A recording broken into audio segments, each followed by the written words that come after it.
ಎಲ್ಲರಿಗೂ ನಮಸ್ಕಾರ. Sunanda cooking YouTube ಚಾನಲ್ಗೆ ಸ್ವಾಗತ. ಇವತ್ತಿನ ರೆಸಿಪಿ ಬಂದ್ಬಿಟ್ಟು ಪೈನಾಪಲ್ ಕೇಸರಿ ಬಾತ್. ಸೊ ಬನ್ನಿ ಪೈನಾಪಲ್ ಕೇಸರಿ ಬಾತ್ನ ಹೇಗೆ ಮಾಡೋದು ಅಂತ ಹೇಳ್ತೀನಿ. ನಾನಿಲ್ಲಿ ಮೊದಲು ಪೈನಾಪಲ್ ಕೇಸರಿ ಬಾತ್ ಮಾಡಲಿಕ್ಕೋಸ್ಕರ ಯಾವುದೇ ರೀತಿಯಾದಂಥ ಫುಡ್ ಕಲರ್ನ ನಾನು ಆ್ಯಡ್ ಮಾಡ್ತಾ ಇಲ್ಲ. ಅದಕ್ಕೋಸ್ಕರ ನ್ಯಾಚುರಲ್ ಆಗಿ ಕಲರ್ ಕೊಡುವಂಥ ಕೇಸರಿನೇ ಒಂದು 20 ಎಸ್ಲಿ ಹಾಕ್ಕೊಂಡು ನೀರಲ್ಲಿ ನೆನೆ ಹಾಕ್ಬಿಟ್ಟು ಇಟ್ಟಿದ್ದೀನಿ. ಅದು ಸ್ವಲ್ಪ ಬಣ್ಣ ಬಿಡುತ್ತೆ ಅಂತ. ನೋಡಿ, ಪೈನಾಪಲ್ನ ನಾನು ತುಂಬ ಚಿಕ್ಕದಾಗಿ ಕಟ್ ಮಾಡಿ ಇಟ್ಕೊಂಡಿದ್ದೀನಿ. ತುಂಬ ಚಿಕ್ಕದಾಗೂ ಅಲ್ಲ, ಒಂದು ಮೀಡಿಯಮ್ ಸೈಜಲ್ಲಿ ಕಟ್ ಮಾಡಿ ಇಟ್ಕೊಂಡಿದ್ದೀನಿ. ಯಾಕಂದರೆ ಅದು ಕೇಸರಿ ಬಾತ್ ತಿನ್ನುವಾಗ ಅದ್ರ ಜೊತೆನೇ ತಿಂದುಬಿಟ್ರೆ ಚೆನ್ನಾಗಿರುತ್ತೆ ಅಂತ. ನೋಡಿ, ಮತ್ತು ಸಕ್ಕರೆನ 1 ಬೌಲ್ ತೊಗೊಂಡಿದ್ದೀನಿ. ನೀವು ನೋಡ್ತಾ ಇರ್ಬೋದು. ಅಯ್ಯೋ, ಸ್ವಲ್ಪ ಚೆಲ್ಲೋಯ್ತು. ಎಲ್ಲ ಬೌಲ್ ಕೂಡ ಒಂದೇ ರೀತಿಯಾದಂಥ ಬೌಲ್ನ ನಾನು ಇಟ್ಟಿರೋದ್ರಿಂದ ನಿಮಗೆ ಅಳತೆ ತುಂಬ ಚೆನ್ನಾಗಿ ಗೊತ್ತಾಗ್ತಾ ಇರ್ಬೋದು. ಗೋಡಂಬಿ ದ್ರಾಕ್ಷಿ ಕೂಡ ಇಟ್ಟಿದ್ದೀನಿ, ಹಾಗೆ ತುಪ್ಪನ ತೊಗೊಂಡಿದ್ದೀನಿ, ಹಾಗೆ ರವೆ ಅಂತೂ ಇಟ್ಕೊಂಡಿದ್ದೀನಿ. ತುಪ್ಪ ಬದಲು ನೀವು ಎಣ್ಣೆ ಕೂಡ ಹಾಕೋಬೋದು. ಇವಾಗ ನೋಡಿ ಹೆಂಗೆ ಮಾಡೋದಂತ ತೋರಿಸ್ತೀನಿ. ಒಂದು ಪಾತ್ರೆನ ಇಟ್ಟಿದ್ದೀನಿ. ಆ ಪಾತ್ರೆ ಸ್ವಲ್ಪ ಬಿಸಿ ಆದಮೇಲೆ ನೋಡಿ, ನಾನು ಈ ಎಲ್ಲ ಕೇಸರಿ ಬಾತ್ ಪ್ರೊಸೀಜರ್ ಮಾಡ್ತಾ ಇರೋದು ಕೂಡ ತುಂಬ ಲೋ ಫ್ಲೇಮಲ್ಲೇ, ಅಂದರೆ ಮೀಡಿಯಮ್ ಫ್ಲೇಮಲ್ಲೇ ಇಟ್ಬಿಟ್ಟು ಮಾಡ್ತಾ ಇರೋದು. 1-2 ಸ್ಪೂನ್ ಆಗೋಷ್ಟು ತುಪ್ಪನ ಹಾಕ್ಕೊಂಡು ಅದರಲ್ಲೇ ಸ್ವಲ್ಪ ಗೋಡಂಬಿ ದ್ರಾಕ್ಷಿನ ಸ್ವಲ್ಪ ಫ್ರೈ ಮಾಡ್ಕೋತೀನಿ. ಯಾಕೆ ಅಂದರೆ ತಿನ್ನುವಾಗ ಟೆಕ್ಸ್ಚರ್ ತುಂಬ ಚೆನ್ನಾಗಿರುತ್ತೆ, ರುಚಿ ಚೆನ್ನಾಗಿ ಕೊಡುತ್ತೆ ಅಂತ. ನೋಡಿ, ಕಲರ್ ಚೇಂಜ್ ಆದಮೇಲೆ ಅದನ್ನು ನಾನು ಶಿಫ್ಟ್ ಮಾಡ್ಕೋತೀನಿ ಒಂದು ಯಾವುದಾದ್ರೂ ಬೌಲಿಗೆ.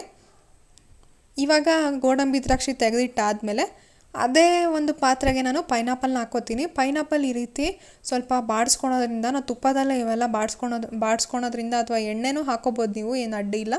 ಈ ರೀತಿ ಬಾಡಿಸ್ಕೊಳೋದ್ರಿಂದ ಪೈನಾಪಲ್ ಹುಳಿ ಅಂಶ ಬಿಡುತ್ತೆ. ಆಮೇಲೆ ಪೈನಾಪಲ್ಲು ಟೆಕ್ಸ್ಚರ್ ವೈಸ್ ನೋಡೋದಾದ್ರೆ ತುಂಬಾ ಸಾಫ್ಟ್ ಆಗುತ್ತೆ. ಈಗ ನೀವು ಆಲೂಗಡ್ಡೆ ಬೆನ್ಸಿದ ಮೇಲೆ ಅದನ್ನು ಹಿಂಗೆ ಮುಟ್ಟಿದರೆ ಹೆಂಗೆ ಅದು ಸ್ಮ್ಯಾಶ್ ಆಗುತ್ತೋ ಅದೇ ರೀತಿ ಪೈನಾಪಲ್ ಕೂಡ ಸ್ಮ್ಯಾಶ್ ಆಗುತ್ತೆ. ನಿಮಗೆ ನಾನು ತೋರಿಸ್ತೀನಿ. ಅದೊಂದು 10 ನಿಮಿಷ ಸ್ವಲ್ಪ ಬಿಸಿ ಆಗಲಿ, ಸ್ವಲ್ಪ ಅದು ಸ್ಮೂತ್ ಆಗಲಿ ಅಂತ ಅದು ಆ ಕಡೆ ಇಟ್ಬಿಟ್ಟು ನೋಡಿ, ರವೆ ಕೂಡ ಈ ರೀತಿ ಹುರ್ಕೊಳ್ಳಿ. ಅದು ಕೂಡ ಕೇಸರಿ ಬಾತ್ ರವೆ ಈ ರೀತಿ ಹುರ್ಕೊಳೋದ್ರಿಂದ ನಾವು ಕೇಸರಿ ಬಾತ್ ಮಾಡಿದ್ದಾದಮೇಲೆ ತುಂಬಾ ಚೆನ್ನಾಗಿರುತ್ತೆ ತಿನ್ನೋದಕ್ಕೆ. ಅಂದರೆ ಒಂದು ಹಾರ್ಡೆಸ್ಟ್ ಟೆಕ್ಸ್ಚರು ಕೇಸರಿ ಬಾತ್ ತಣ್ಣಗಾದ್ಮೇಲೆ ತುಂಬ ಚೆನ್ನಾಗಿ ಸಿಗುತ್ತೆ. ಈಗ ನೋಡ್ತಾ ಇರ್ಬೋದು, ರವೆ ಹುರ್ಕೊಂಡು ಆದಮೇಲೆ ಪೈನಾಪಲ್ ನಿಮಗೆ ತೋರಿಸ್ತೀನಿ ನೋಡಿ ಎಷ್ಟು ಚೆನ್ನಾಗಿ ಅದು ಸ್ಮೂತಾಗಿದೆ. ಹಿಂಗೆ ಮುಟ್ಟಿದ್ರೆ ಸಾಕು ತುಂಡಾಗುತ್ತೆ, ಆ ರೀತಿ ಬೇಯಿಸ್ಕೊಂಡಿದ್ದೀನಿ. ಇವಾಗ ನೋಡ್ತಾ ಇರ್ಬೋದು, 1 ಲೋಟ ನೀರು ಹಾಕ್ಕೊಂಡಿದ್ದೀನಿ. ಆಮೇಲೆ ನೀರು ಕೂಡ ನೀವು ಮಾಡೋ ರವೆ ತಕ್ಕನಂಗೆ ಹಾಕ್ಕೊಳ್ಳಿ. ಯಾಕೆಂದರೆ ನಾನಿಲ್ಲಿ 1 ಬೌಲ್ ಮಾಡ್ತಾ ಇರೋದ್ರಿಂದ ನಾನು 1 ಬೌಲ್ ರವೆಗೆ ಎಷ್ಟು ಬೇಕೋ ಅಷ್ಟು ಹಾಕ್ಕೊಂಡಿದ್ದೀನಿ. ನೀವು ಸ್ವಲ್ಪ ನೋಡ್ಬಿಟ್ಟು ಹಾಕ್ಕೊಳ್ಳಿ. ಯಾಕಂದರೆ ಕ್ವಾಂಟಿಟಿ ಎಲ್ಲರೂ ಕೆಲವೊಬ್ರು ಜಾಸ್ತಿ ಮಾಡ್ತೀರಾ, ಕೆಲವೊಬ್ರು ಕಡಿಮೆ ಮಾಡ್ತೀರಾ. ಅದಕ್ಕೋಸ್ಕರ ನೀರನ್ನ ನೀವು ನೋಡ್ಬಿಟ್ಟು ಹಾಕ್ಕೊಳ್ಳೇಬೇಕು. ಹಾಗೆ ಸಕ್ಕರೆ ಕೂಡ. ಇವಾಗ ನೋಡಿ, ನಾನು ಫುಡ್ ಕಲರ್ ಅಂತ ಏನು ಇಟ್ಕೊಂಡಿದ್ನಲ್ಲ, ಅದು ನ್ಯಾಚುರಲ್ ಕೇಸರಿನ ನೀರಲ್ಲಿ ನೆನೆ ಹಾಕಿ ಅದನ್ನು ಹಾಕೋತಾ ಇದ್ದೀನಿ. ಕೇಸರಿ ಕೂಡ ಹಾಕಿದ್ದೀನಿ. ಕೇಸರಿ ಯಾಕಂದರೆ ತಿನ್ನಬೇಕಾದ್ರೆ ಅದು ಚೆನ್ನಾಗಿರುತ್ತೆ. ಇವಾಗ ಇದೊಂದು 10 ನಿಮಿಷ ಲೋ ಫ್ಲೇಮಲ್ಲಿ ಇಟ್ಟಿರೋದ್ರಿಂದ ನೋಡಿ ಬೇಯ್ತಾ ಇದೆ, ಅಂದರೆ ಕುದೀತಾ ಇದೆ ನೀರು. ನೋಡ್ತಾ ಇರ್ಬೋದು ನೀವು.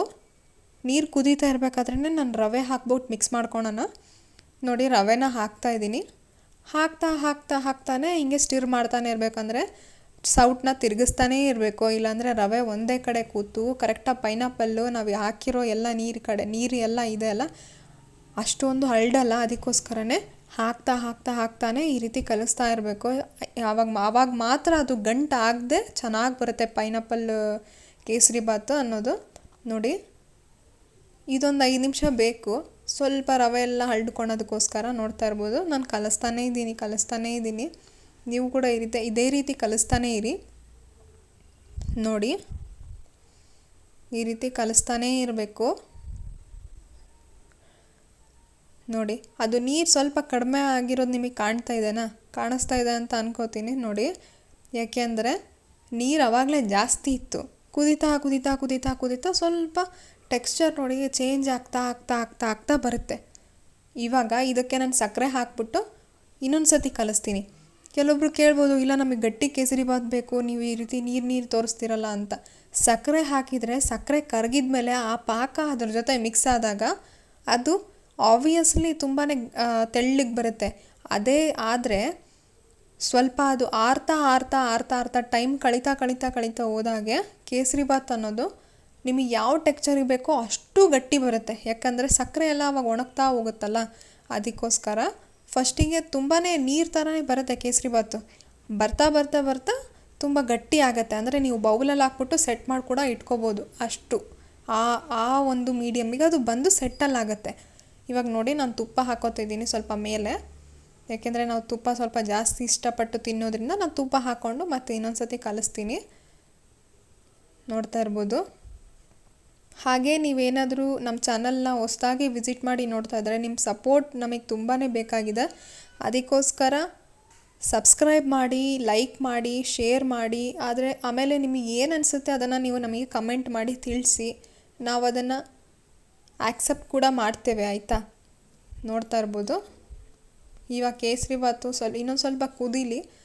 ನೋಡಿ, ಒಂದು 20 ನಿಮಿಷ ಇದೇ ರೀತಿ ಕುದೀತಾ ಇರುತ್ತೆ. ಎಲ್ಲ ಲೋ ಫ್ಲೇಮಲ್ಲೇ ಇಟ್ಬಿಟ್ಟು ಇಷ್ಟೊಂದು ಕುದೀತಾ ಇರಬೇಕದು.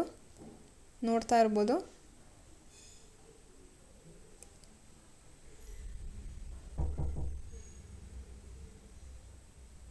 ಇವಾಗ ನೋಡಿ, ಒಂದು 20 ನಿಮಿಷ ಬಿಟ್ಟ ಮೇಲೆ ಅದು ಹೆಂಗೆ ಸೆಟ್ಲಾಗಿದೆ ಅಂತ ನೋಡ್ತಾ ಇರ್ಬೋದು. ನಾನು ಅದನ್ನು ಎತ್ತಿ ತೋರಿಸ್ತಾ ಇದ್ದೀನಿ ಎಷ್ಟು ಗಟ್ಟಿಯಾಗಿದೆ ಅಂತ. ಸೌಟಿಗೆಲ್ಲ ಎಷ್ಟು ಚೆನ್ನಾಗಿ ಅಂಟ್ಕೊಂಡಿದೆ ಕೇಸರಿಬಾತು ನೋಡಿ. ಈ ಒಂದು ಟೆಕ್ಸ್ಚರಿಗೆ ಆ ನೀರಂಥ ಕೇಸರಿಬಾತು ಬರುತ್ತೆ. ಒಂದು 20 ನಿಮಿಷ ಬೇಕು. ನೋಡ್ಬೋದು, ನಾನು ಸರ್ವಿಂಗ್ ಪ್ಲೇಟಿಗೆ ಸರ್ವ್ ಮಾಡಿದ್ದೀನಿ.